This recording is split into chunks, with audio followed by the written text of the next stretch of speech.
Saturday, February 25, 2012. This is Mercedes Diesel Guy, and this, as usual, is my 1991 Volkswagen Vanagon.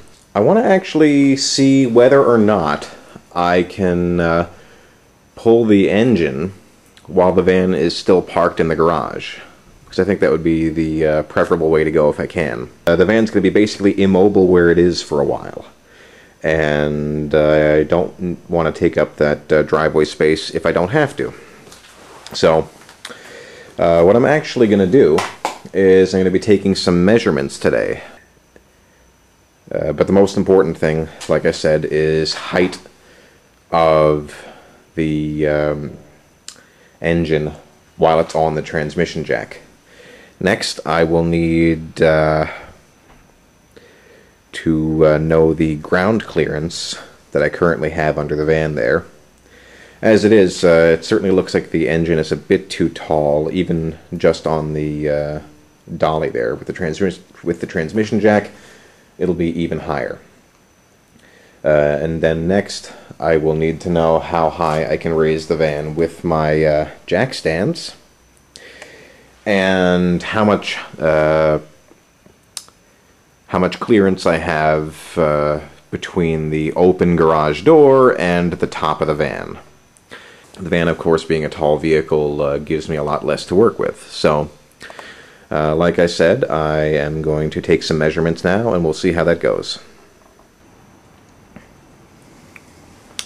As you can see, the open garage door there severely reduces the roof clearance I have. You can see how much more I have over there. I really don't have enough room to do this with the garage door closed. Because I have a very small amount of workspace back there, and it's really just not enough to, I really don't think it's enough to get the engine out. So anyhow, I took some measurements, and I've calculated the engine itself to be around 15 inches in height. And that's if I take off the this alternator bracket and the oil cooling tower. The highest part of the engine then would be the bell housing, and I might also need to take off the thermostat housing. Hopefully I won't. So that's about 15. The transmission jack, which you see over here, I'll just refer to my notes. Transmission jack, 7.5 inches. So you got to add that to the engine. So we're figuring, 22.5, 23 inches, maybe a little more with the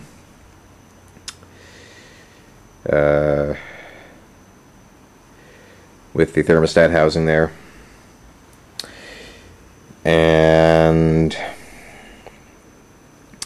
the rear apron there, underneath the engine, which you can't really see from here, that's roughly 13 inches high. I think that I might just be able to do it here all in the garage. I'm going to be cutting it close, but I think I can do it. So what I'm going to do tomorrow is I'm actually going to come out here and lift the van up on jack stands and see get as high up as I can go, and then see if I actually have the space here to do the job. And once that's done, if everything checks out, I guess I'm going to start making preparations to take out the engine tomorrow. Probably, won't get it all the way out tomorrow, but at this point, I need parts off of the damaged engine to finish this one, and namely the clutch and flywheel, and possibly some of the shims back there by the crank. So like I said, getting back to work tomorrow. Thanks for watching.